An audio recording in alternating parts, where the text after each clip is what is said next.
You're still live on Prime Morning. We're having Salah with Dr. Mustapha Abdul-Hamid. He's Minister for Inner Cities and Zongo Development.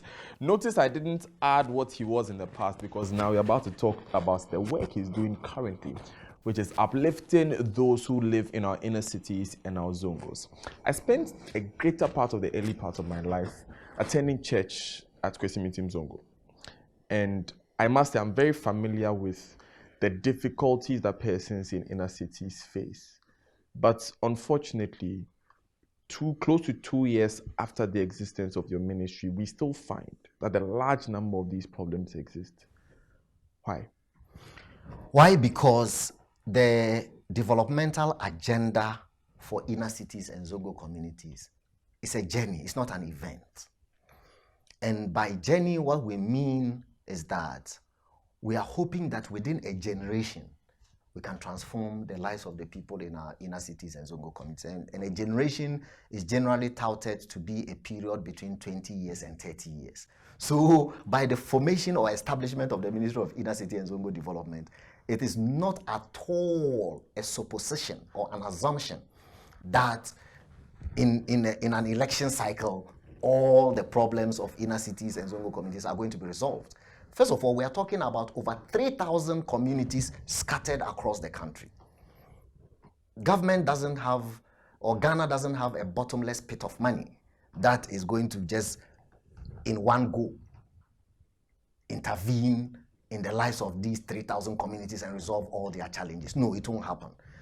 As we go on, and as we go on, and as governments come and go, and as this ministry stays, and then we, as they say, chew a bit and bit and bit at the problems. I'm hoping that within a generation, we can wipe out the inequalities.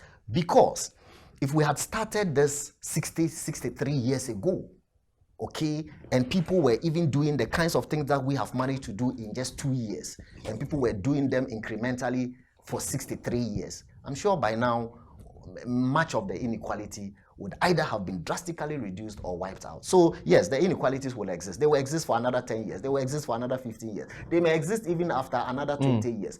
Nonetheless, a journey of 1,000 miles begin with a step, and we are happy we began. So what did we set before ourselves to do? And what have we done, actually? Okay, so in that sense, I would love to quote verbatim. And this, for your camera people, is what is called the Coordinated Program of Economic and Social Development Policies, 2017 to 2024. This is President Akufo-Addo's blueprint for Ghana's development, which has been approved by Ghana's parliament. Okay, so this is the program that we are going by. It was approved by Parliament on the 20th of October 2017. So this is the program that this government goes by. Okay, now in this program, on page 116, the Zongo Development Fund is mentioned. And it says, and I quote, as part of the efforts to develop Zongo communities, government will set up a Zongo Development Fund with seed funding of 219 million, actually 219.5 million cedis. The fund will support and this is where I want you to mind the critical areas of our intervention. The fund will support the provision of one, critical infrastructure in education and training. So that's why you would find that the bulk of our programs and interventions in Zongo communities are in the areas of education. So it says 1, education and training. 2, health and sanitation. 3, local businesses. And that's where our business development program came, where we're training Zongo women who are in business and so on, in branding and marketing and so on. So local businesses and centers of culture, and then as well as improve security in Zongo communities. Okay, so as they say, our marching orders are very clear per this program of action. And so the idea is that I've already told you that our biggest enemy in this country is poverty, illiteracy, and disease. Okay, actually, the two may, if you want, corollaries to the first. Poverty is what will give, or illiteracy, sorry, will give birth to poverty and disease. You know, because as we have argued, if you go to our prisons and so on, you would hardly find people with a degree sitting in our prisons. Joy FM even did a certain statistic that you guys put up of how many well-educated people are in prison. They are not there. If you go to the prison services, you will find that the many people are people who have basically been left out of the opportunities of life, opportunities that would have been provided for them if they were educated. Are you following the point? So that's why you decided to focus. So that's why the president says his focus is on education. All these programs of free SHS and so on are all to tell you that the president's idea is that we should wipe out illiteracy within a generation. So let's go to what has been done. Yes. So what has been done in our various Zongo communities are that, number one, we are facilitating communities that do not have school blocks. Okay, to have school blocks. First of all, you need to have the infrastructure before you invite people to come to school. If you are saying that they should go to school and then there are no school buildings for them to go to, it's a problem. So first of all, we are building a number of schools across Zongo communities. Number two, when you have built the schools, you need to equip and furnish the schools. So we are doing furniture. We are providing furniture. For many of them to where the schools exist, they don't have the furniture. You know the phenomenon in our country where children still lie on their stomachs to study and so on. We are furnishing the schools. We are providing them with books, okay? And then also we are providing, because this is a technological age, so we have embarked on a program. And right now, I think that we are virtually complete. Okay. In all the regions, we are establishing modern ICT laboratories. How many? In Zongo schools. There are about 39 across the country, but they run in almost all the regions, 14 regions, actually, with the exception of Eastern and Greater Accra. And that's because we found that many of them are quite endowed. Of course, because Greater Accra is the capital of Ghana. But for all the other regions, we are doing it. And even in the inner cities in Greater Accra? This is a Zongo Development Fund phenomenon for now. So the ministry itself, you know, this is a two-legged ministry, if I will put it that way. It's called the Ministry of Inner Cities and Zongo Development. But the Zongo Development part of it has a fund. Okay, and so therefore has ready resources in terms of capital expenditure for intervening. So that is what we are doing for now. But the inner city leg of it would also come. Does that mean that we haven't lived out to what the thinking of the ministry was supposed to do? Well, it is, because we've been intervening in the inner cities in other ways, and I'll explain that later. But I want to zero in on the question that you asked, that specifically what are the interventions in education? That's what gave rise to this answer. So that's what I'm giving you. So the infrastructure, the furniture, the books, provision of modern computer laboratories, and then together with the Islamic Education Unit, we are doing what we call the Targeted Education Improvement Program. And under the TEP, the goal is to develop at least two Islamic schools in every region into model schools. Because when you look at Catholic Education Unit, Presby Education Unit, Anglican Education, all these other education units, there are schools that I will consider as model schools or star schools. So within the Catholic Education Unit, for example, if you hear a Matthias of Uganda, then you know that it's a center of excellence. When you hear Presby Experimental School in Tamale, it's under Presby Education. But with the Islamic schools, all of them are basically underprivileged.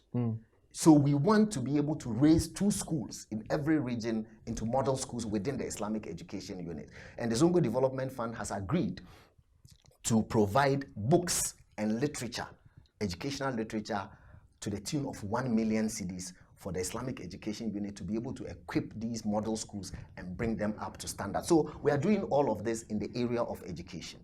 And then in terms of water and sanitation, which is the other leg of our mandate, mostly the communities are asking for water systems. What does that mean? They want water, basically. Let me put it in the layman's language. They just want water. Okay. And what we have done is that we have provided a 2,000-liter water tank, okay, in these communities with a pump. It's underground water, actually. So we do the study. We determine that there is water underground. We go, we dig, we put in the pump, we put in an overhead tank of 2,000 liters, and then 5 fetching points for the community. And these have been inaugurated across the country in many regions. We actually have a whole booklet like this of the community. So for example, we have one in Amwewi Zongo. Amwewi Zongo is in the Offenso South. There's Dwasu Zongo, Asante Akim South. There's Tepa. I have one north. There's Bodwisango in Adansia Sokwa. All this is in the Ashanti region. This is Ashanti region. But region by region, they are there. When you come to I just wanted to be sure of the region that you were. Yes, this Ashanti. Referring to, yeah, but I just didn't want your question to seem massive. Oh yeah, I understand. Because earlier you mentioned these 14 regions. Yeah. Where we got to that inner cities question. Yes. And you said that you were going to talk about what has been done for the inner cities. So for the inner cities. But even before you get there, for the fact that Zongos in Eastern and Ashanti region, in Greater Accra region may not have been looked at, my question is... In terms of the ICT. In terms of the ICT.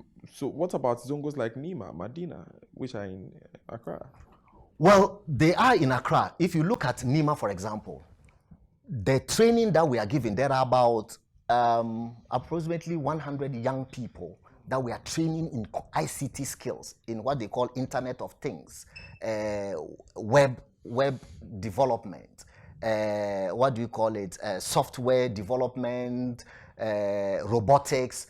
All of those training, the majority of those young people are from the Zongos in the Greater Accra area. So it compensates for it. And we set up a modern computer laboratory at the Cultural Center at Kaokudi. That's where the training is happening. And the training is done by a NEMA-based NGO of young, brilliant minds who know these things, who are teaching it to the young men. So it's not as if they've been left out at all. Right. So they also have their share of what is going on. So to the question of inner cities? Yes. So the inner cities, if you'd remember, recently we inaugurated and we have built 225 household toilets for all of our inner city communities, especially those around the coast from Osu, stretching all the way to Kolewo Kong, Kolewo, whatever. Let me mention the names. For example, Bukom, Atukpain, Kolegono, Mamprobi, Amamomo, Adedenpo, Agbogboleshi, Sempe,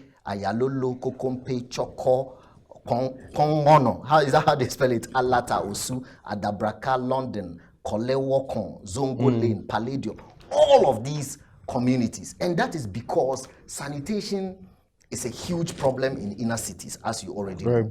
And the major leg of the sanitation crisis is a lack of toilet facilities for these people, which then allows them to go to the seaside to go and, excuse my language, defecate, so, which also then affects our tourism industry. So there's this multiplier effect that the lack of toilet has on our communities, and we have intervened in that respect. But what you said earlier is that because of the lack of a dedicated fund for inner cities, we have not been able to look at that as much as Zongos.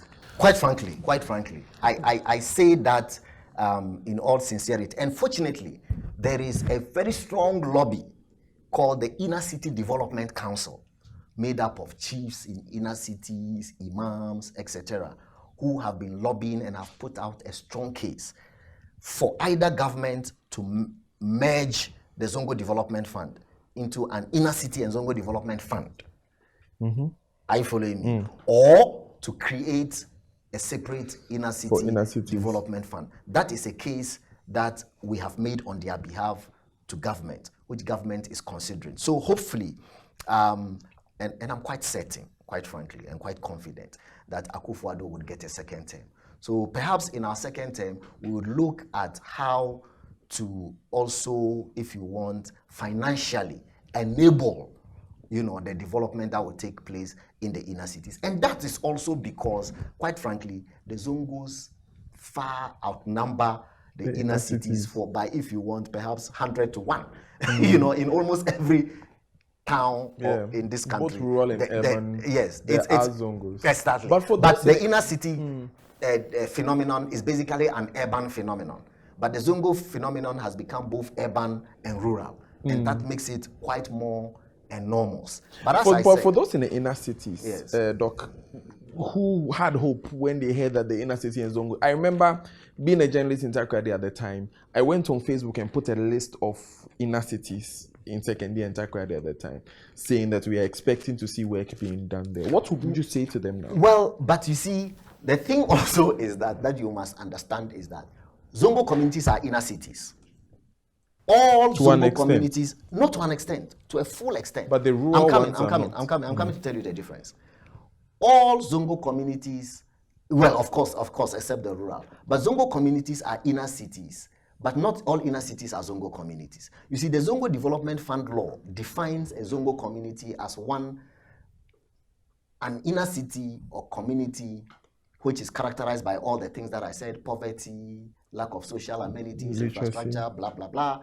And then also says that where the predominant spirituality is Islam, and where the dominant language is Hausa.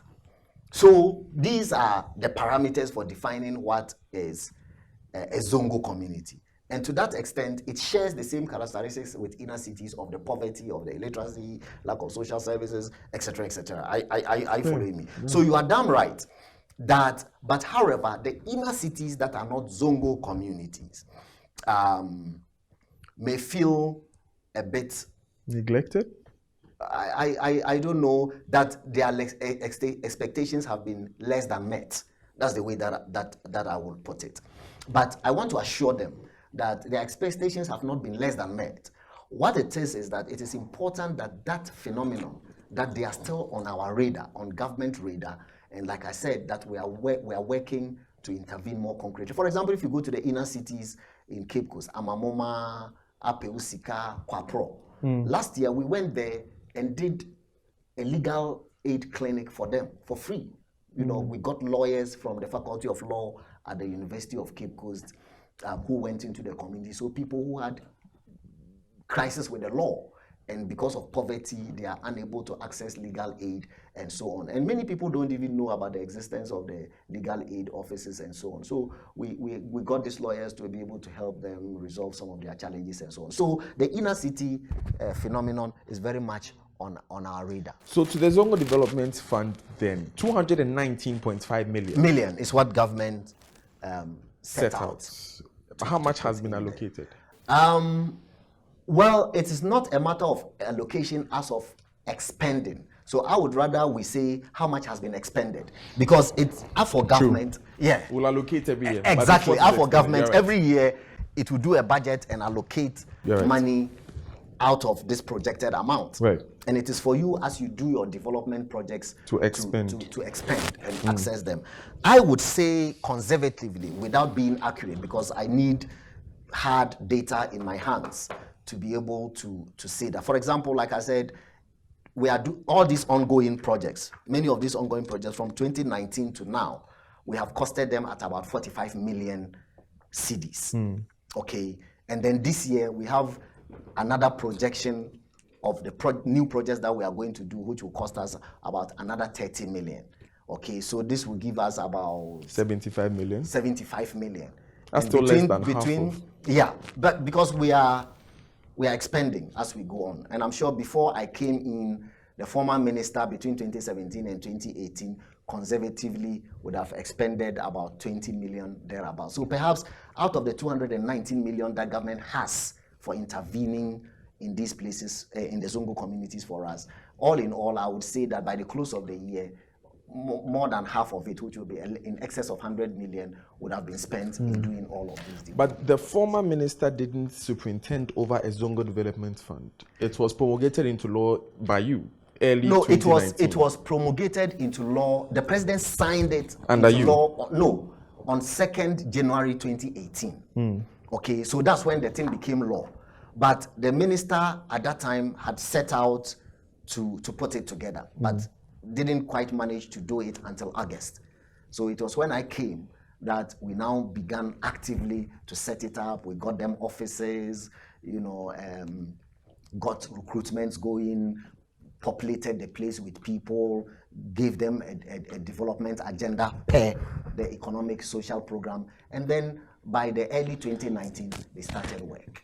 So I'm trying to ask, the 20 million that the Honorable Boniface Sadiq spent, yes, when he was minister. Yes. Does that count as coming out of the Zongo Development Yes, Fund? but because at that time, he was basically like a minister of state under the office of the president. You remember initially, it was not set out as a full ministry. It was later that the president issued an executive instrument, making it a full ministry with a chief director and all the structures of a ministry. So yes, the money that was expended, and he did all these astroturfs that you see in Medina, in Tafu, the green parks in Odan, Yeji, Bolga, Salaga, they were all initiated under him. These were monies that we count as part of the Zongo Development Fund money, but it was expended through the office of the president at that time, because at that time he was operating under the office of the president. Okay. But of course, government counts it as money that it has expended as part of the 219 million that it has promised us. So a little over 100 million by December. Yes. That's just around half. Yes. Of what has been, what was promised. Yes. Why? Why? Because the Ghana is we operate under laws, and there's a famous law called the PFMA, Public and Financial Management Act, which gives you procedure for expending government money.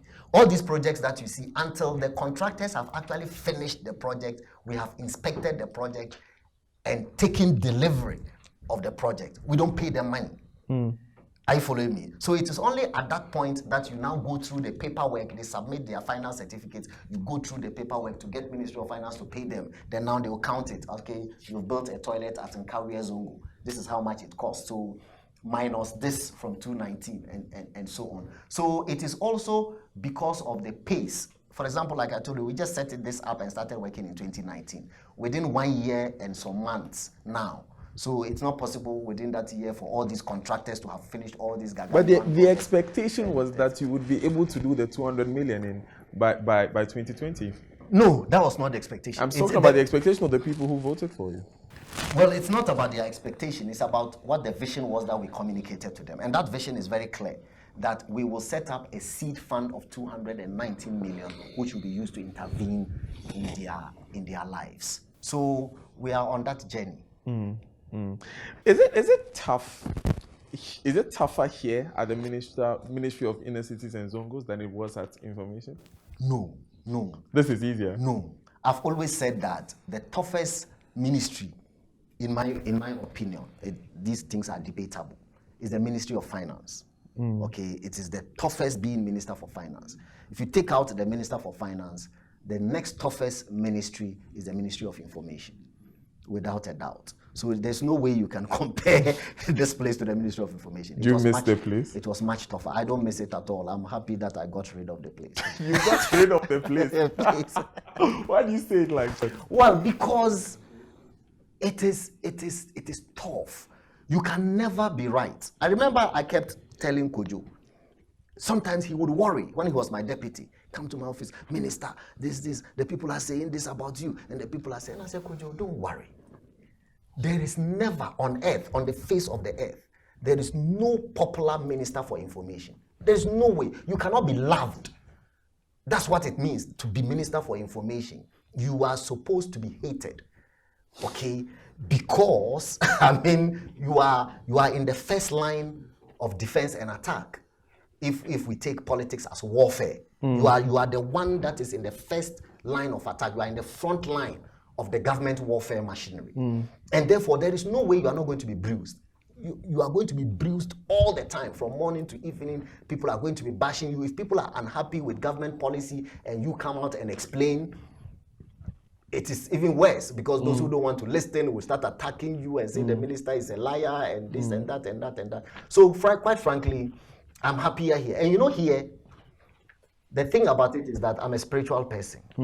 No day goes by without me hearing at least 10 times in a day our imams and our people from Zongo communities saying, Ali Saka Maka, Ali Baka Al Baraka. What does that mean? May God bless you, minister. God bless you. I hear blessings on my life not less than 10 times, and I mean every single day. There are imams and people sitting in various mosques across the country all the time reciting the Quran and praying for me. even though they know that these interventions are in their lives is done by government. But because I'm in the helm, not even the president, they are praying for me. They say, God bless Mustapha Hamid, Ali Saka Maka Albaraka, Aka Aka Aka. And that, you can't get that anywhere in any ministry. It's interesting the motivation you find. I've been tossing this question around in my head since I started the interview, but this is something that for most persons outside politics I've heard. The question always comes up. People ask me about my hosting politicians. Have you had to lie for government? And does it conflict with your faith? I'm not sure that I would like to borrow my deputy's words that rather than lie, as Minister for Information, of course, you would nuance issues. What does that mean? Explain. Rather than lie. You see, nuancing is to apply diplomatic language. So rather than, as they say in Ghana, you cannot be Minister for Information and call a spade a spade. That will be repugnant to people. Okay. We were having a conversation even outside this camera, and I said that when I was Minister for Information, I said to you off camera that what used to hurt me sometimes was that there were certain palpable things that I needed to say to people in their faces, but you couldn't say them because you are constrained by that office, and then you are supposed to nuance it and say, oh, my friend, you are being less than truthful, and this and that and that. And that sort of thing. So yes, you do that. But me, I went to communication school, and I was taught by the late Papo Alote that a public relations officer does not lie. You should not lie, because if you lie, it will come back to haunt you, and you will be required to tell many more lies to cover it. And in a very short period, you would be found wanting. So I don't remember that I had to explicitly lie about anything. But in these nuances, they often lead people away from what the truth is. Do you feel guilty as a Muslim, as a devout Muslim I've discovered you to be? No, I don't. To the extent that my intentions are noble. To the extent that you didn't set out to deceive people. Remember that I said that my faith teaches me that actions are according to intentions, and people are judged according to what they intended. If your intention is outright deception, that's repugnant, and that's not good for spirituality. But if your intention is to ameliorate a given situation, you know, for example, those of us who did philosophy of religion, we are taught that if somebody runs into your room for shelter, he's being chased to be killed, and he runs into your house, it is okay to tell the assailants that he's not here. That's a lie. But you have said that lie to save a life. Are you following me? So there's a philosophical matter. So actions are according to intentions. What will the prophets tell you? Dr. Mustapha Abdul-Hamid, it's been an absolute pleasure coming into your office to have this conversation. Barak the Salah once again. Thank you for taking your time off to speak with us. Before we go, though, this is something that I must crucify myself if I don't ask. We are in an era of COVID-19. We are sitting this far apart because of that. The Zongo communities have been most affected. And if you look at the housing challenges that exist, how have we dealt with this in the Zongos? Well, in the meantime, we have had to deal with it in the context of the current situation. Yes, you agree, there are no spaces and etc., etc. So we've just been using our chiefs, our Zongo chiefs and imams, and appealing to the people that even within the constraints of their housing arrangements, you know, they should try and observe the protocols and so on. And then the Zongo Development Fund has intervened by providing masks, sanitizers, soaps, and so on to Zongo communities. And they also have education teams made up of Muslims who are epidemiologists, doctors, and so on, who are also in the communities doing education and so on. So that's our effort so far at trying to help the situation. Has it been enough? Well, nothing is ever really enough, but it is a major intervention that the people appreciate. There was a unique situation in Old Fadama where the contact tracing team contacted someone and he ran away. He wanted to, he ran away. The mindset in some of these our communities, and I'm not singling out Zongos. Yeah, or because inner I was cities. about to say that it's not an exclusively it's Zongo not phenomenon. at all. Yeah. It's just unfortunate that because it happened in Old Fadama is why I'm bringing it up. Really, how do we deal with this situation? Well, I guess that it boils down to the answer that I gave you at the beginning of this program. Let's wipe out illiteracy. Let's wipe out ignorance. And I'm sure all of these challenges will be wiped out. Dr. Mustapha, thank you so much. God bless. And that's it for our conversation. Today we had Salah with Dr. Mustapha Abdul-Hamid. I'll say this before we go. I watched your vetting when you were being vetted to be information minister. And that time you were Mustapha Hamid. And you told the vetting committee that, inshallah, when I come back next time, I'll be doctor. I'll be PhD. Yeah. So congratulations. Thank you. That. I've always wanted to say that to you. Enjoy the rest of Prime Morning. My name is Daniel Dadzie. Have a good day.